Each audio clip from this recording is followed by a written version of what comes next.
Olá, olá, meus amigos, dando continuidade aqui às nossas peças inusitadas, que começamos a falar no último vídeo. Agora vamos para o nosso recursos judiciais de número 18. Só um detalhezinho, eu estava revendo aqui o meu slide, né, o meu escrito, eu deixei para vocês, e vocês provavelmente corrigiram na anotação de vocês, eu deixei para vocês recurso extraordinário. Eu botei artigo 105, e o recurso extraordinário não é 105. Eu talvez tenha falado 102, inciso terceiro, e escrevi 105, inciso terceiro, justamente porque tinha acabado de falar do RESP. Mas, de toda forma, a correção está feita aqui. Se eu falei errado e escrevi certo, estou corrigindo aqui a menção errada ao artigo. Se eu falei certo e escrevi errado, estou corrigindo aqui também, beleza? Importante é corrigir de forma a não prejudicar vocês. Então, vamos lá, recurso extraordinário, artigo 102. Até porque também, meus caríssimos, vocês vão fazer prova de consulta, né? Então, vocês não vão errar a consulta de vocês, por favor. Combinado? Correção feita? Muito bem. Vamos às nossas peças inusitadas. Eu coloquei aqui agravo interno em primeiro lugar. Vamos lá. Então, número 6. Peças recursais inusitadas. Peças recursais inusitadas.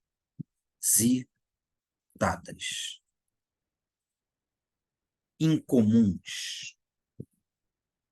Improváveis. Estranhas, né? Então, continuação, beleza. Aqui eu quero dar uma palhinha no agravo interno, de forma, primeiramente, a esclarecer quando é que cabe agravo interno, mas esclarecer visualmente. Vamos imaginar o seguinte. Bom, primeiro, antes de desenhar, vamos colocar que o agravo interno está no CPC, no nosso artigo 1021. No CPC, um capítulo próprio do agravo interno, no artigo 1021. Ele se espalha, ele se espraia pelo CPC em vários outros artigos, em várias outras situações. Mas vamos destacar aqui o capítulo próprio da área de recurso. Então, artigos não, né? É um artigo só. Artigo 1021. A lógica é se cobrarem um agravo interno, que não é lógico que cobrem, tá? Podem cobrar, mas não é lógico, mas a gente não descarta. Se cobrarem um agravo interno, a informação vai ser retirada daqui.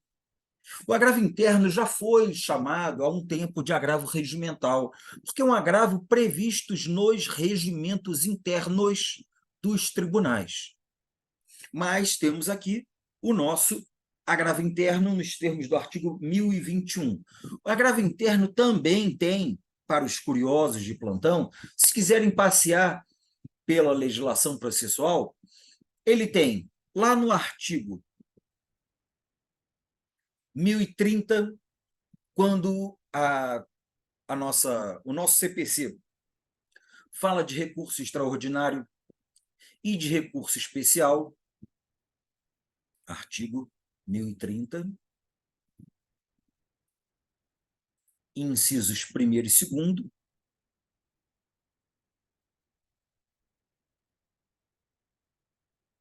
combinado com o parágrafo 2º deste mesmo artigo 1030. É uma previsão muito específica de agravo interno no caso de RESP e de RE, mas é muito específica. Também temos o agravo interno no artigo 1036. Uma situação específica de recurso especial. 1036, parágrafos 2º e 3º.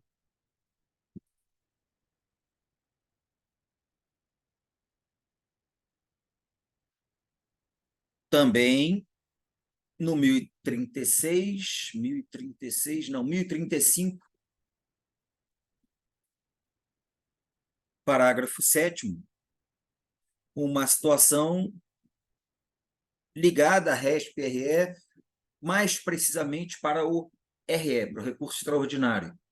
Ainda no artigo 1037, artigo 1037, parágrafo 13, inciso 2º. 13, inciso 2º. Aqui, só para ilustrar o agravo interno, que ele vai passear por todo o CPC, além de uma outra hipótese ligada à desconsideração do incidente de desconsideração da personalidade jurídica. Artigo 136, parágrafo único do CPC. Eu vou botar em vermelho o que realmente nos interessa, tá? Eu sei que você está estudando, você, na análise deste recurso, passou por todos esses artigos, mas, para fins de elaboração, a informação principal está aqui, no 1021. Tá? Esses outros você pode colocar no seu índice temático remissivo, lá no seu vadimétrico. Bom, qual é a ideia lógica do agravo interno? A ideia lógica do agravo interno, agravo interno, é o recurso cabível contra, como todo e qualquer recurso, contra decisão proferida por um relator. Relator, como eu já expliquei para vocês em outros vídeos, é um magistrado que atua dentro de um tribunal, que vai ser aquele que vai receber pela primeira vez o recurso quando ele é distribuído para uma das câmaras ou para uma das turmas daquele colegiado. Relator é um magistrado, seja ele desembargador, seja ele ministro, que recebe o recurso para a primeira análise dentro daquele órgão fracionário, Câmara Cível ou turma. Então, para um relator, entre parênteses, para ficar bem redundante, dentro de um tribunal.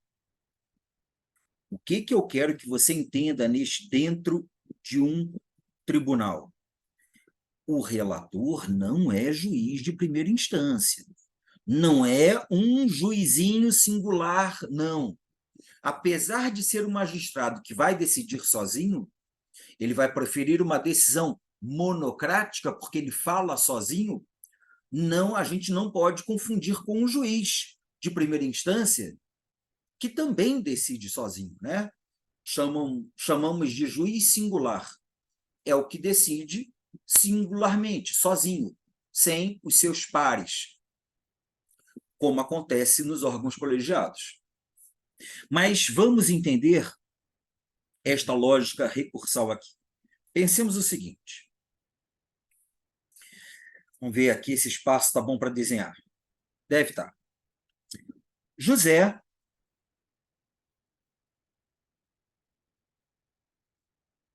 ele propôs uma ação. Para que essa distância toda, né? Porque eu pensei em fazer uma escadinha.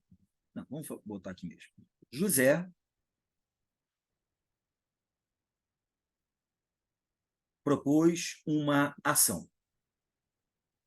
Essa ação pode ser, por exemplo, um mandado de segurança? Pode. José impetrou um mandado de segurança. Este mandado de segurança, impetrado pelo José,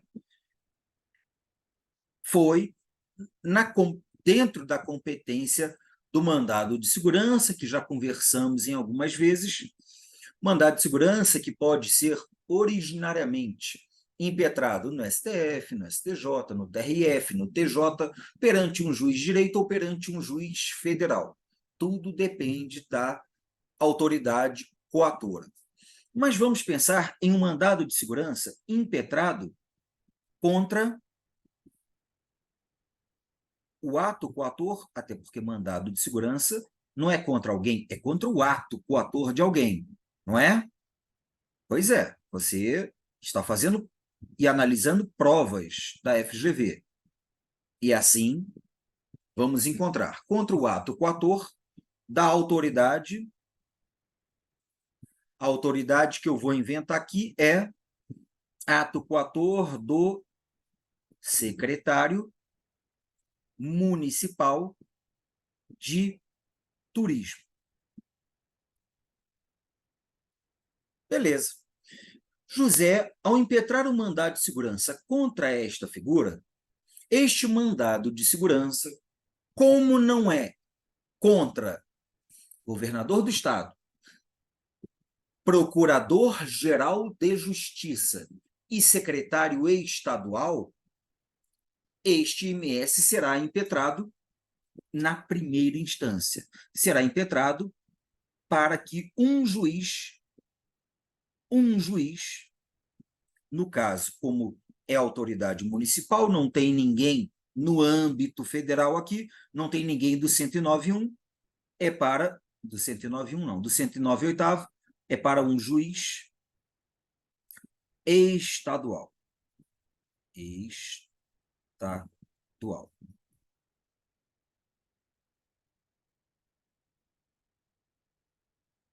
Beleza, não tem interesse federal, é juiz estadual, juiz de direito.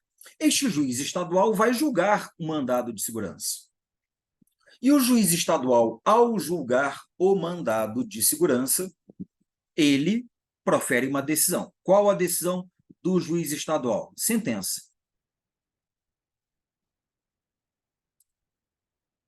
Decisão do juiz. Sentença. Ah, poderia ser um agravo de instrumento? Poderia. Agravo de instrumento contra a decisão que indeferiu a liminar? Poderia. Mas estamos aqui com uma sentença. Sentença extinguindo o processo, encerrando o processo. Seja uma sentença de concessão, seja uma sentença de denegação da segurança, é uma sentença. E qual foi a sentença do juiz? Julgo improcedente o pedido do autor. Nego a concessão da segurança em favor do autor impetrante. Então, foi uma sentença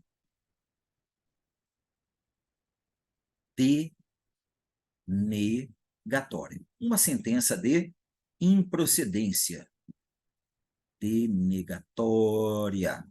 Vou colocar dentro de parênteses, isso é igual a improcedência em relação ao pedido do autor. Beleza. Sentença exarada. O José, que é o seu cliente, ficou inconformado com a decisão. E contra esta decisão, sentença, proferida por um juiz estadual, qual é o recurso que cabe? O recurso é o recurso de apelação. Vocês sabem disto muito bem. Todos estão muito afiados no que se refere à identificação e cabimento dos recursos. Beleza. Sabemos que a apelação, sabemos que a apelação terá uma petição de interposição dirigida ao magistrado que proferiu a decisão recorrida. Então, ao excelentíssimo senhor doutor juiz de direito, ao juiz estadual. E a petição de razões recursais na minha apelação será ao tribunal correspondente a este juiz. A petição de razões nesta apelação será para o egrégio Tribunal de Justiça, egrégio Tribunal de Justiça do Estado, 3 pontinhos. Até aqui, tranquilo. Mas vamos lembrar, ainda dentro deste contexto, vamos lembrar que esta apelação ela é dirigida ao juiz. Então, petição de interposição para o juiz. E aí, no pedido que a gente coloca na petição de interposição da apelação, vocês devem lembrar um dos requerimentos na petição de interposição requer que este recurso seja remetido ao juízo competente, ao juízo ad quem, ao tribunal competente, para fazer o juízo de admissibilidade e para julgar, analisar e julgar o mérito recursal.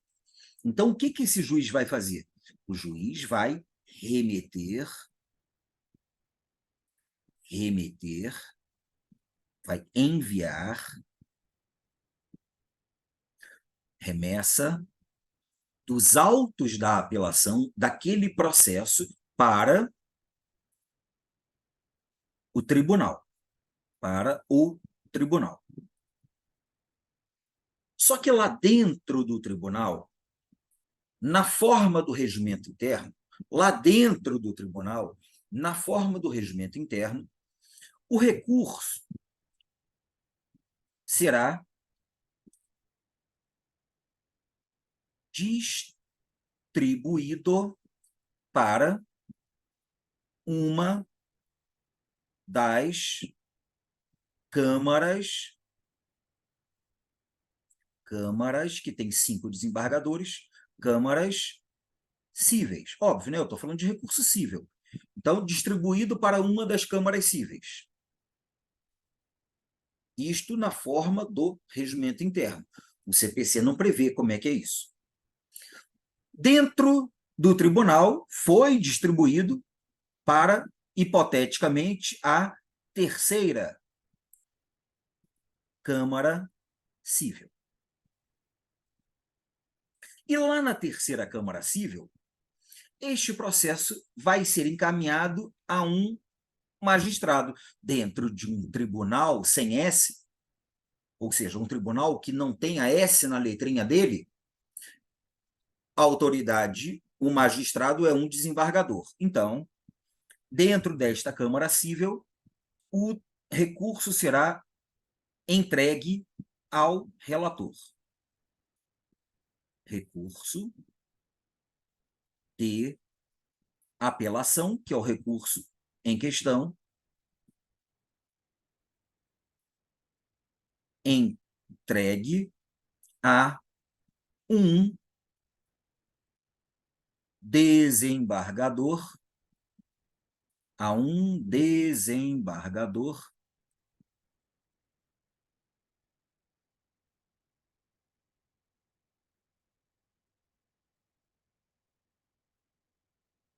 P, um desembargador óbvio, dentro desta Câmara, dentro deste órgão fracionário, que será o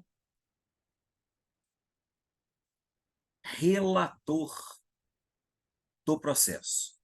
É quem vai analisar primeiro e, como regra, vai proferir o primeiro voto que vai compor a decisão acórdão desta Câmara. Bom, este desembargador será o relator. Só que antes de ele proferir o voto dele, proferir a decisão dele, este relator, em primeiro momento,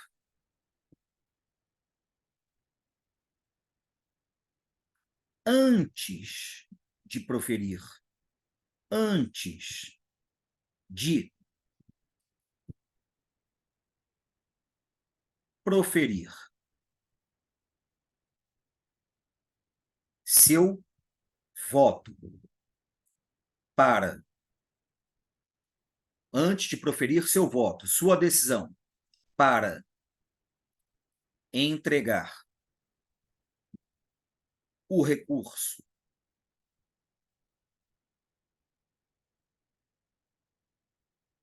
para os outros desembargadores,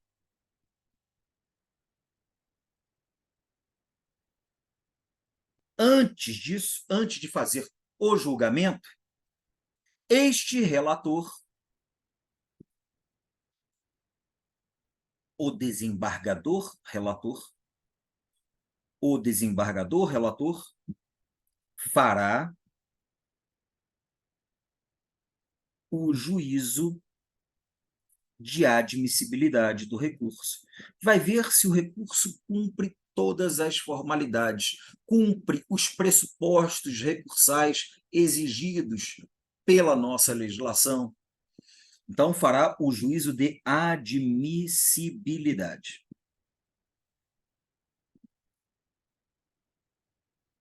E quando ele faz o juízo de admissibilidade, ele vai dizer: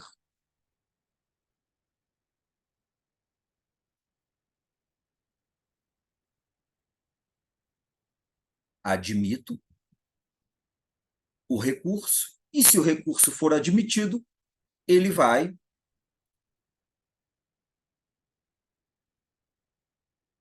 ser julgado, será julgado o recurso. Mas se ele disser não admito ou inadmito,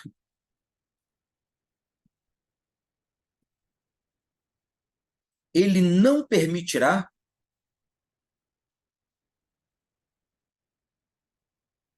que o recurso seja julgado.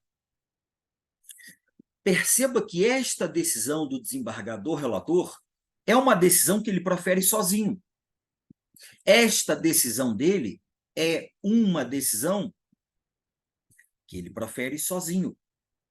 É a chamada decisão monocrática do relator.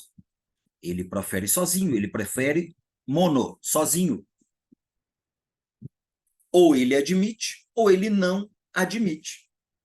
Caso ele não admita o recurso, aquele recorrente, volta comigo na historinha, aquele recorrente, José, entrou com a ação. A ação foi decidida. José recorreu. Só que o recurso, para chegar no órgão competente para julgá-lo, o recurso ele tem que passar por um caminho. E este caminho vai chegar numa porta. E a porta é: o desembargador relator tem que admitir o recurso para que ele entre aqui e seja julgado. O caminho foi este aqui que eu ilustrei para vocês. Então, se o desembargador relator decidiu monocraticamente no juízo de admissibilidade que ele não admitia a chegada do recurso no tribunal, o José, que impetrou o mandado de segurança, depois entrou com a apelação contra a decisão, o José, ele quer que a apelação seja julgada, só que o juiz não deixou entrar. Contra esta decisão aqui, monocrática do relator, que não admite, não permite a chegada do recurso no TJ, contra esta decisão cabe um tal de agravo interno. Contra esta decisão do relator, se é do relator, é decisão de uma pessoa. Uma pessoa, quando faz parte de um grupo, uma pessoa dentro de um tribunal, este relator profere decisão monocrática. Contra esta decisão monocrática que lhe seja desfavorável, é óbvio, cabe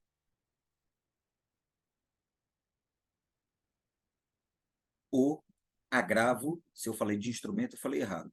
Agravo interno. É que eu estou com a sensação aqui que eu falei de instrumento. Agravo interno. Este é o agravo interno que nós vamos encontrar no artigo 1021 do CPC. Agravo interno do artigo 1021.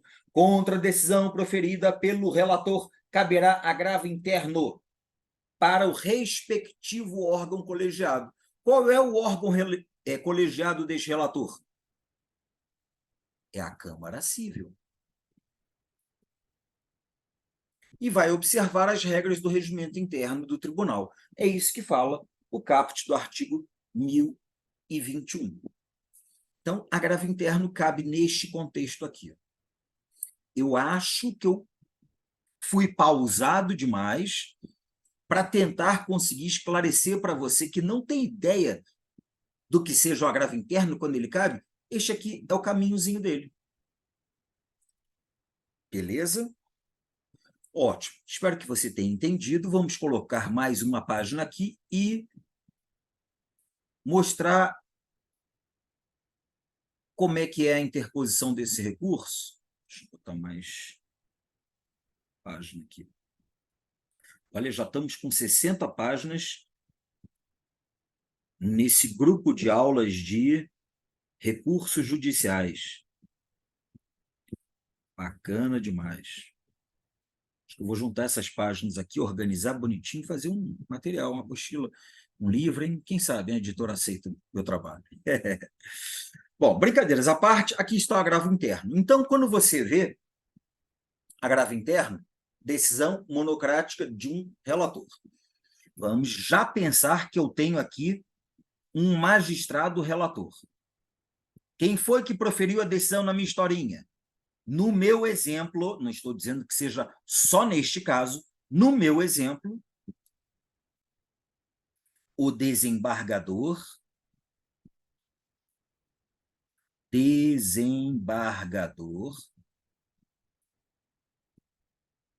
relator, esta é a condição colocada pelo próprio CPC. Olha lá, contra a decisão proferida pelo relator. Então, o desembargador relator, no meu exemplo, então vou botar exemplo aqui, ele profere uma decisão. Decisão. Que decisão?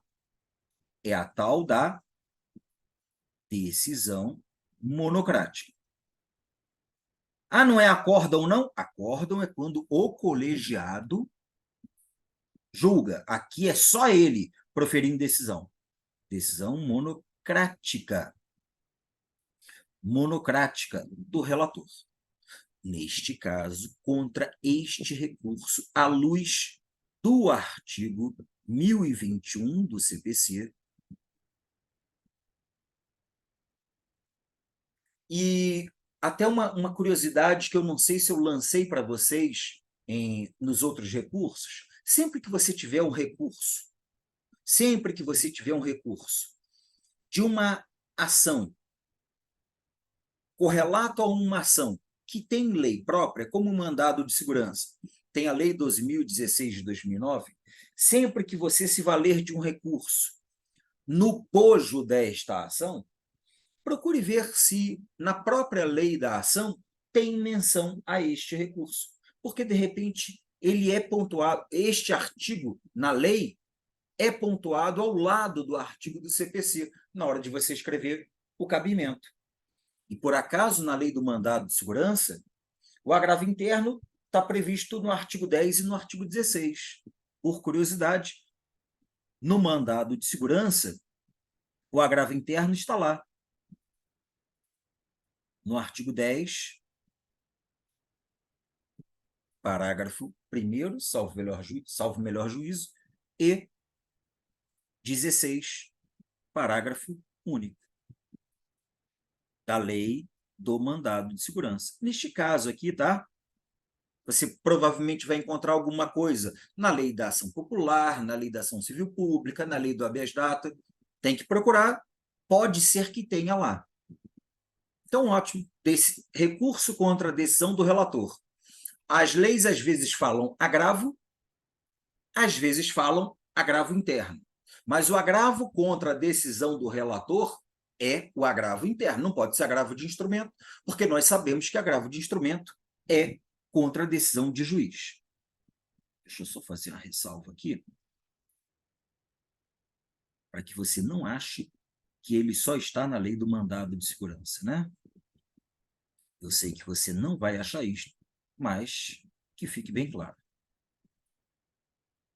No caso de mandado de segurança, neste caso. Bom, a decisão monocrática proferida contra... a decisão monocrática proferida pelo relator vai ensejar, então, a interposição do agravo interno. Agravo interno. Quem é que julga o agravo interno? Quem é que julga o agravo interno? Pela própria redação do artigo 1021, ele será decorrente da decisão do relator. Aí, quando você pensa no parágrafo 2º do artigo 1021, ele será dirigido ao relator. Se ele será dirigido ao relator, a petição de interposição está aqui. Petição de interposição do agravo interno está aqui para o relator. Petição de interposição do agravo interno está aqui. Nossa, você tirou isso da onde? Do 1021. Eu estou no 1021. Aqueles artigos todos que eu coloquei aqui são para mostrar que existe agravo interno em várias outras partes do CPC. Mas estamos trabalhando com o capítulo dentro do recurso, dos recursos. E aí, quando você vê o parágrafo 2º, você vai ver que o agravo interno, será dirigido ao relator, que vai intimar o agravado para se manifestar sobre o recurso. O agravado é o recorrido. Então o recorrido tem direito de falar também, lembram do contraditório? E o contraditório no recurso é o quê? Contra razões de recurso, contra razões de agravo. E, ao final, caso o relator não faça um juízo de retratação, ele pode, antes de enviar para o órgão que vai julgar, ele pode, olha só, pensando bem, vendo aqui as conversas entre agravante e agravado, recorrente e recorrido, vou mudar a minha decisão e vou admitir o recurso que eu não tinha admitido. Ele pode? Pode. Pode. Aí o recurso sobe, a apelação agora, que estava travada, a apelação sobe para ser julgada pelo tribunal. Mas, então, o agravo interno, ele será dirigido ao relator, que vai dar o contraditório para o agravado, e depois, se ele não fizer retratação, o relator vai levar a julgamento pelo órgão colegiado. Que órgão colegiado? O órgão colegiado do qual ele faz parte. Qual é o órgão colegiado na historinha aqui? É a terceira Câmara Cível. Ele faz parte deste órgão colegiado, que é um órgão fracionário dentro do órgão TJ. Então, o agravo interno será julgado pelo órgão colegiado do qual o relator faz parte, que é a terceira. Na verdade, você vai mandar, para ficar correto o endereçamento, você vai mandar para o Tribunal de Justiça e especificar que é para a terceira Câmara Cível. Aqui virá a nossa petição de razões recursais. Petição de razões recursais. Aí, como é que é a regra procedimental disso? A regra procedimental disto é prevista no regimento interno do respectivo tribunal. Cada tribunal tem o seu regimento interno que pode exigir formalidades que outro tribunal não exija. Beleza? Beleza. Então, para a gente terminar esse bate-papo aqui do agravo interno, vamos colocar que, dentro do meu exemplo, no agravo interno, dentro deste exemplo aqui, teremos uma petição de interposição. Petição de interposição. Esta petição de interposição será dirigida a quem? Será dirigida ao magistrado que proferiu a decisão. Quem é ele? É o desembargador relator. Então, como é que nós endereçaremos? Excelentíssimo senhor desembargador,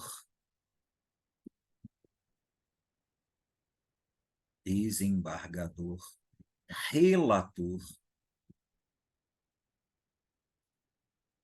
Ah, não é para o presidente, não? Não, neste caso, é para o desembargador relator, não para o desembargador presidente. Excelentíssimo senhor doutor desembargador relator,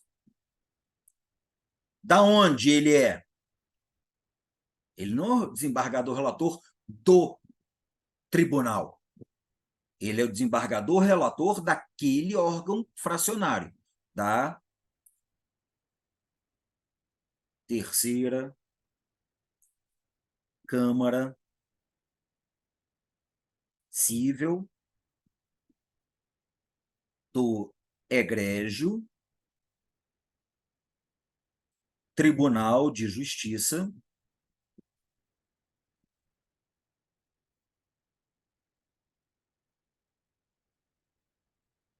do Estado, 3 pontinhos.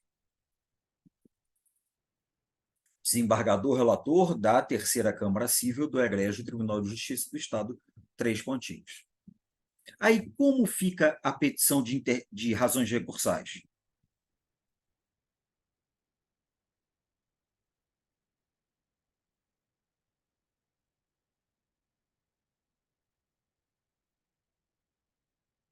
Vai ficar endereçada para o Tribunal de Justiça e a Câmara Cível. Como é que a gente coloca? Para o Tribunal de Justiça, a gente já sabe. Egrégio, apenas egrégio.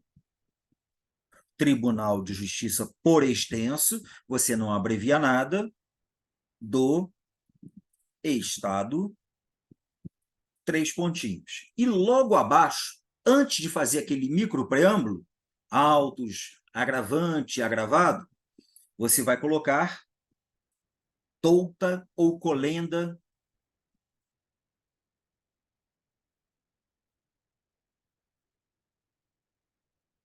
Câmara, caso já está especificado, né? Colenda, terceira Câmara Cível.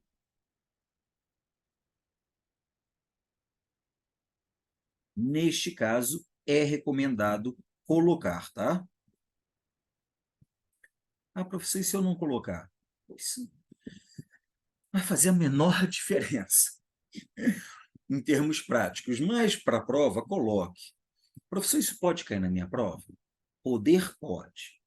Se vai cair, a probabilidade é super, ultra, mega remota. É muito mais fácil isto acontecer no âmbito da segunda fase cível, já que a segunda fase cível ela exige conhecimento do direito civil material e do direito processual civil, inclusive parte doutrinária do processo civil. Então, você, por exemplo, que estuda processo civil, pelo autor, vou pegar um nome hipotético, tá? Pelo autor professor Humberto Teodoro Júnior, fenômeno, ou professor Fred Didier. Eles têm o curso de processo civil deles. O Fred Didier em 5 volumes, Humberto Teodoro Júnior em 3 volumes. Só de processo civil você estuda isso. Fora os 8 volumes de direito civil dos nossos grandes autores de direito civil. Então, quem faz a segunda fase civil tem que conhecer com muito mais detalhe o processo civil. Por isso que a lógica é que seja cobrado lá. Mas eu estou apresentando para vocês aqui como é que é. Ah, professor, então eu posso fazer, já que a parte procedimental, o processamento, vai ser trabalhado no regimento interno, pelo que diz o próprio CPC, no 1021, caput, eu posso fazer a mesma estrutura da apelação? Pode, sem problema nenhum. Você vai montar folha de rosto, pode colocar os requisitos? Pode. Eles têm a ver? Se a gente pensar um por um, não tem a ver, necessariamente, mas pode colocar. Já que você não vai estar na prova com os requisitos procedimentais previstos no regimento interno. Aí você generaliza. Até porque muito daqueles requerimentos da apelação vem da teoria geral do direito. Por exemplo, tem que intimar o agravado, dar ciência ao agravado, para que ele apresente as contrarrazões recursais? Sim, tem que dar. Tem que encaminhar ao órgão competente para que profira, encaminhar o órgão competente para que profira a análise e o julgamento do recurso? Sim. Ah, eu preciso intimar o Ministério Público? Não precisa, porque ele já foi intimado lá na apelação. Mas se colocar, não tem problema algum, ninguém vai te despontuar. Aí, qual é o pedido que eu faço neste recurso, professor? Qual é o pedido final que eu vou colocar lá na petição de razões? Diante do exposto, porque tem aqueles itens, né? Do cabimento, dos fatos, do direito, dos pedidos. Qual é o pedido final? Ora, se eu estou entrando com recurso contra uma decisão, eu quero derrubar a decisão. O que a decisão fez? Não admitiu o recurso de apelação. Então, eu vou querer que o tribunal, a Câmara, ao julgar nas razões recursais este agravo interno, reforme a decisão do desembargador relator para que o recurso de apelação seja admitido e tenha o julgamento possibilitado. É esta a ideia. Ah, professor, se eu quiser mais detalhes, passei pelo artigo 1021 do CPC, porque os detalhes estão ali.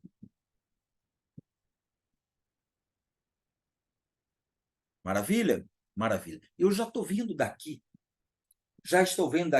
as pessoas fazendo sinal da cruz, fazendo orações. Não, isso não vai cair, não. Não, bobagem. É bom eu saber só para saber, conhecer, ter ideia. Mas isso não vai cair, não. Não, não vai cair, não.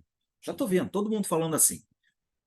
Maravilha. Pensamento positivo, só vai cair a peça que você mentalizar, porque assim que vai dar certo na sua prova. Só vai cair a peça que você sabe. Professor, eu não sei nenhuma. Mentira, você sabe alguma. Alguma você sabe. Só vai cair a peça que você sabe. Eu tenho fé nisso. Beleza? Bom, conversamos pacas sobre o agravo interno. O agravo interno de todos esses que eu me propus a conversar com vocês, a título de peças inusitadas, é de fato o que tem mais detalhes, né? Porque eu queria explicar bem esta ideia aqui, este caminho aqui.